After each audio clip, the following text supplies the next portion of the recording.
this episode of Quaker. In this episode, I'm going to be doing something that has been asked for quite a lot by a couple of people, and I've shied away from it. But I've decided to overcome that. I'm going to talk about it, and that is the difference or similarities between Quaker worship, and when I say Quaker worship, I mean liberal Quaker worship, and meditation. The main reason that I've stayed away from this is because I don't actually know a lot about meditation. I haven't done it very much, certainly haven't done as much as I've done Quaker worship, and I didn't want to step on any toes and say things that weren't true. But I've been doing some reading and I've been doing some meditations. So I kind of thought I'd talk about what have I felt is the difference in terms of how it's led, how it's done, and the purpose of it, maybe. So I think first and foremost, it's a tricky thing with meditation is that it's so broad. It can be anything, and it could be part of many different traditions, faith traditions, historical traditions, cultural traditions. That it's really hard to nail down and say this is what meditation is. And so, whereas obviously liberal Quaker worship can also be very diverse as to what it is, but I'm not stepping on any toes there because I'm a liberal Quaker. So for example, you could look at meditation from a Catholic perspective. I've talked about that in previous videos before. You can talk about it from a Buddhist perspective. You can talk about it from a mindfulness and the sort of non-secular angle as well. And all of these have slightly different goals in mind. And intentions and all that sort of thing. And if you are a strong believer in Zen Buddhism and practice meditation of that variety, you might look at some of the mindfulness meditations that you can find and think, oh, well, that's not similar to my tradition at all. I think probably an interesting place to start off would be and again, this is coming from what I would imagine. And in terms of the types of meditation I've been doing probably what I would call the sort of mindfulness meditation. So not really with a spiritual angle. I think possibly where a good place to start is that I think if we're looking at this sort of mindfulness meditation over the other types of meditation, which I'm trying to draw some general parallels, but I'm obviously not trying to talk about a specific tradition apart from the ones that I've tried. So if it's not, this is not in keeping with something that you are practicing, then please bear that in mind and let me know what you think if these generic comparisons still meet or if they don't. So the thing that I think is quite interesting is that, for example, I know because it's happened that you can meditate in a Quaker meeting for worship. That's fine. That's happened. I know that happens. However, I don't think you can have a Quaker meeting for worship in a meditation session. And so I suppose we'll start in looking at why that might be first. I think the thing that is distinctive about Quaker worship over meditation is that Quaker worship kind of expects to be interrupted. And that interruption can be internal through the beginnings of a leading, or it can be external from someone else giving ministry or something else or something else going on externally. And that's considered a really normal and really good thing. That's what we're waiting for. In Quaker worship, we talk about expectant waiting. And we expect that waiting to be leading somewhere. So that the waiting isn't the point. The waiting is the kind of journey to get to some form of ministry or some greater understanding. And so often that can be personal. So I could have a leading for myself that doesn't need sharing, and that's fine. But quite often, ministry needs to be shared with the group, and I think that can be something which someone from who's trying. If I went to a meditation group and felt a leading come and share it with them, they wouldn't take to that necessarily very well. They might do, but it's not the goal of a meditation. So I think that probably is the real difference, is that we expect to be interrupted Whereas I don't think in meditation you expect to be interrupted, and if you are, that might not necessarily be what you want. Because on the face of it, especially liberal Quaker worship and meditation looks very similar. If you were walking past a meeting house, and maybe your local meeting shares the space with, I don't know, people doing meditation or whatever, and so a passerby look by, maybe with some knowledge of what meditation is and some knowledge of what Quaker worship looks like, walks past, they're sitting in silence, so it looks very similar. And I suppose I don't know, but I suppose in terms of the visuals about how it might look different, maybe another way that it might look different is that I doubt that group meditation takes place in uncomfortable chairs or benches. They might do, but probably unlikely. They're probably on nice sort of, there's nice cushions or just on the floor, cross-legged, or something like that. They might be in a circle, they might not be, but they're probably not going to be sitting on uncomfortable chairs and benches. But in terms of the actual act itself, externally, they look very similar. So I can understand why people say, well, why is it? And my wife has certainly said it to me before. Like, well, what's the difference? I would say probably also another major difference between what I've experienced in these kind of mindfulness meditations and Quaker meditations is that often meditations have a specific goal in mind, or an intention, it's quite often called. Like, you go into that meditation wanting to achieve something, and I don't mean that necessarily in like you need to come out with something or having solved a problem or something, but so you see things like, it's a meditation for um for calmness, for mindfulness, for creativity, concentration, insight, all those sort of things. So there's lots of different types of meditations, and that you can either do by yourself or you can do in a group. Whereas that could happen in the Quaker meeting for worship. You could go with a something that you're trying to thresh out, as it's called, um, and it does, and that is kind of like, and when I was saying like a meditation for mindfulness, I was thinking, oh gosh, it sounds like a meeting for clearness, and so we do have these kind of structures, but alternatively, you can go to Quaker meeting with absolutely nothing at all, and nothing could happen uh, effectively.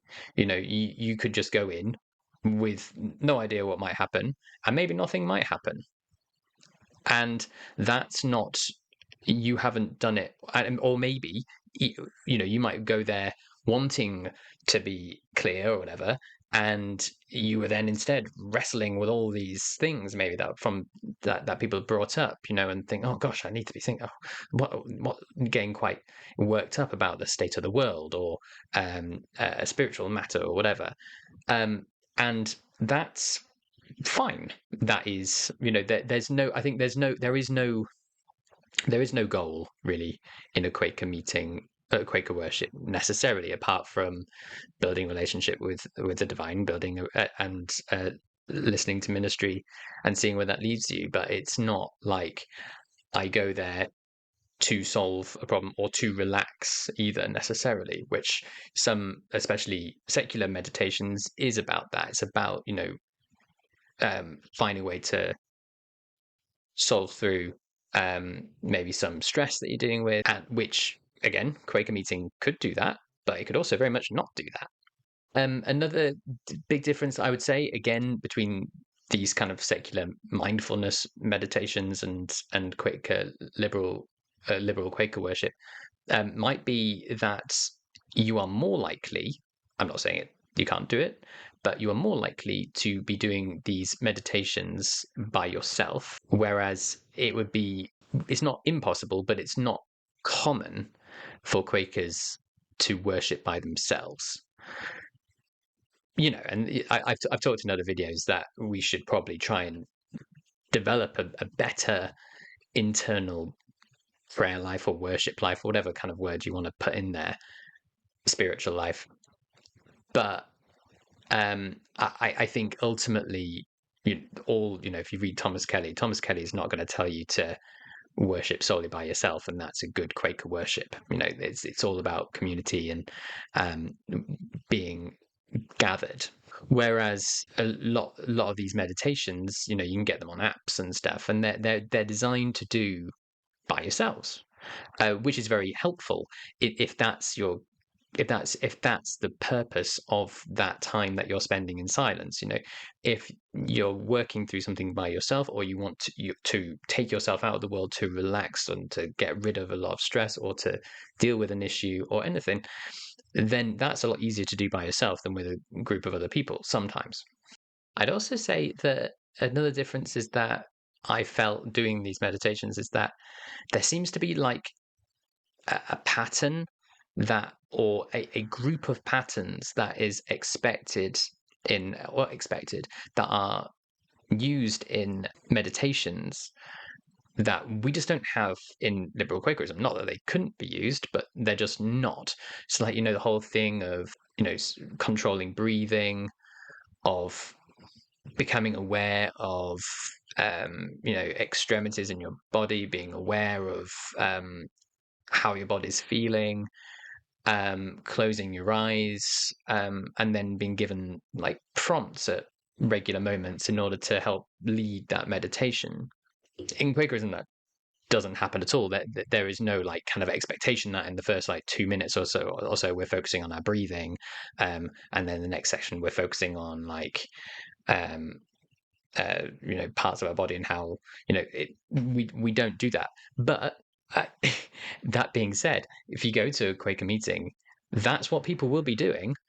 People will, in order to center down, which is what we call that expression. That expression is used to talk about getting to that um, beyond our worldly self, which is a connection I'll talk about in a moment because that's helpful. People will be thinking about their breathing. People will be trying to center themselves by focusing on the eternals of our body, like our breathing, like our muscles and our bones and aches and pains and all that sort of thing. But it's not guided and not expected. Other people might just turn around and start reading for the first 20 minutes, and that wouldn't necessarily happen in the meditation. But what I was saying before, I think that's a really important link between meditation and Quaker worship, is that they are both trying to get people out of their worldly minds, and think kind of beyond themselves. In meditation, that might be beyond, concerns, worries, pain, to get beyond that, to get to a wider understanding of oneself or one's intentions. And that's very similar in Quakerism as well. Like, we may bring all of our worldly baggage with us, but the idea is that we kind of pierce through that, or we wait, if you want to say it the other way around, or we wait for the inward light to pierce through that to reach the true us, or something like that. Depends how you want to envisage that. But the idea is that we're going beyond ourselves. So that is a link. We are both trying to. We're not going in there bringing our worries and just like sharing our worries out, and neither in the meditation are you just solely trying to figure yourself out for egotistical gain or whatever. I suppose another similarity is that you can do meditation anywhere, at any point, at any time. It is not bound by any strict ritual or order. The same is true with liberal Quakerism. We believe very very much that you can have a meeting at any point, anywhere, as long as ideally that there's another person there. It's not just you, as I said, which is a difference. But people can go around to people's houses and have a Quaker meeting for worship in the same way that people can go around people's houses at any time and have a group meditation. It's not bound by like a liturgical calendar. I think one thing that we do have to talk about as well, as I also mentioned before, especially when talking about liberal Quakerism, is the idea of religiosity in our worship. Because the types of meditations that I'm talking about here are certainly secular. There is no mention of God, or even like there isn't even kind of any New Age stuff going on. It's very much focused on you and mental well-being. And for many Quakers, that is a one reason to go to a meeting for worship. Meeting for worship for many Quakers isn't to have an experience of the divine necessarily. It might not at all be a religious experience. In fact, there are some Quakers who don't like the term worship at all because they don't think that fits with what they do. They probably would feel more comfortable with a term like meditation, maybe. And so both liberal Quaker worship and meditation are quite flexible in how they're used. And, if you look at meditation more generally as well, as I said right at the beginning, meditation can fit across multiple types of religions, types of cultures, and is obviously used differently in the same way that liberal Quaker worship is used by different types of Quakers, from Christian Quakers to atheist Quakers to everywhere in between. In slightly different ways. So, I can talk about my own personal experience and what I've seen, but that doesn't in any way encapsulate the entire Quaker experience of liberal worship. So for me, I think there's advantages certainly of both, and I think there's nothing wrong as a liberal Quaker in doing both. It might sometimes be tricky to do them both at the same time. I think you either have to be doing a meditation and understand if you're doing it in a Quaker meeting for worship that you have to take that on board. But I don't think there's anything wrong with incorporating meditation as a part of, or as a sort of a gateway to increase your spirituality throughout the week. I think that's perfectly good. I spoke quite a while ago about the app called Hallow, which is a Catholic app, sort of kind of taking on board the kind of mindfulness meditations and the Calm app and things like that, and making it Catholic. And I sort of had a whole thing about, well, what would a Quaker version of Hallow look like, or a Quaker version of Calm? What would that look like? And I don't think it's inherently wrong, or you have to choose, not wrong, but you have to choose one or the other. I think you can do both, and because I think they do different things, and this is, hopefully I've explained. I think their intentions are different, and they're done. As in, what you're doing in your mind is slightly different. In terms of what you're thinking about. Are you thinking about anything at all? Are you aiming to think about nothing? Because there are some meditations where that's the goal, where the aim is to try and take stuff out of your head, to not deal, to get beyond your thoughts, to kind of be like the open sky and your thoughts are the clouds. That's quite drifting past. That's quite a common meditative technique.